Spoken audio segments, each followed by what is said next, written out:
मला ह्या शेतात जायचं होतं पुरणपोळीच्या. हाय हॅलो नमस्कार, कशात सर्वजण मस्त मजेत ना. तर चला नवीन एका व्हिडिओमध्ये मी सुशांत आपल्या सगळ्यांचं अगदी मनापासून स्वागत करते. आणि आम्ही जतला जेव्हा गेलो ना तर केळीच्या बागेकडेच गेलो होतो, जे ओटी भरण वगैरे केळीचं होतं. तर त्या साईडला गेलो आणि दुसऱ्या साईडला एक शेत होतं आणि तिकडे आम्हाला जायचंच झालं नाही. जायचं म्हणून ठरवलेलं. गहू होता, भरपूर छान असा गहू आलेला, नंतर हरभरे होते, भेंडी, वांगी, कांदे, लसूण वगैरे खूप छान छान होतं तिकडं. आणि सगळ्या ग्रुपने जायचं आणि तिथं व्हिडिओ शूट वगैरे थोडंसं करायचं असं ठरलेलं. पण याच्या दिवशी पण झालं नाही आणि त्या दिवशी पण आदल्या दिवशी पण झालं नाही, कारण लगेच यायचं होतं त्याच्यामुळं. आणि सगळी जिकडे तिकडे शेतात गेली होती, मग कोणाचं काम आवरते कोणाचं नाही, इकडे तिकडे. नाही तर आम्ही सगळीजण ग्रुपनी जाणार होतो आणि तिथे छान छान असे रील्स वगैरे काढणार होतो पुरणपोळीच्या शेतामध्ये. आणि हे झाड कशाचं आहे माहिती आहे का तुम्हाला? पुरणपोळीचं आहे झाड हे. असं काही काही आम्ही भरपूर ठरवलं होतं रील्स वगैरे काढायच्या. आणि ते झाल्यानंतर मी अर्चनाला सांगत होती, बघ ना मला तिकडे जायचं होतं पण जायलाच भेटलं नाही. आणि भावानीच मग जाऊन हरभरे वगैरे तेवढे घेऊन आलेला.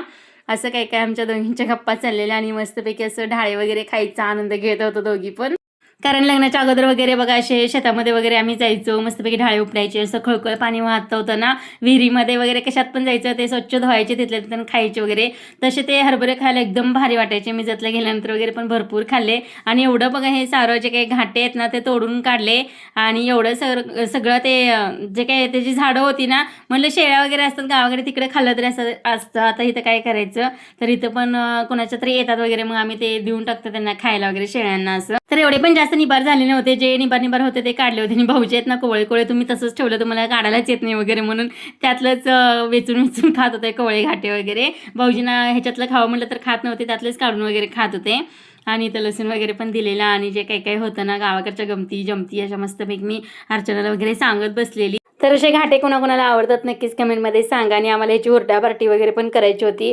सगळंच काम राहिलं आणि 2-3 दिवस असे कार्यक्रमातच गेले. कसे 3 दिवस गेले ते पण कळे नाहीत. आणि रविवारी तर आम्ही इकडे आलो पण संध्याकाळच्या वेळी. तर छानपैकी 2-3 दिवस थोडेच एन्जॉय केले. कार्यक्रम मस्त झाला आमचा आणि लॉंग व्हिडिओ सुद्धा अपलोड केलेला आहे त्याचा. आणि छानपैकी नणंद भाऊजानी वगैरे अशा रील्स वगैरे पण बनवल्यात, त्या आता उद्या वगैरे टाकेल आपल्या चॅनलवरती. तर गाडीवरून जास्त काही सामान येत नव्हतं, त्यामुळे आम्हाला जेवढं येईल तेवढं आम्ही घेऊन आलो होतो. आणि त्याच्यानंतर वहिनीचे भाऊ वगैरे पण तिकडे जतला गेले होते, त्यांच्याजवळ म्हणजे असं केळी वगैरे आम्ही दिले होत्या. आणि केळी पण आता छान पिकलेत, बिना केमिकल युक्त आहेत, देशी आहेत, खूप छान आहेत. तर हा होता आजचा व्हिडिओ. कसा वाटला नक्कीच कमेंटमध्ये सांगा. भेटू नेक्स्ट व्हिडिओमध्ये, तोपर्यंत बाय बाय.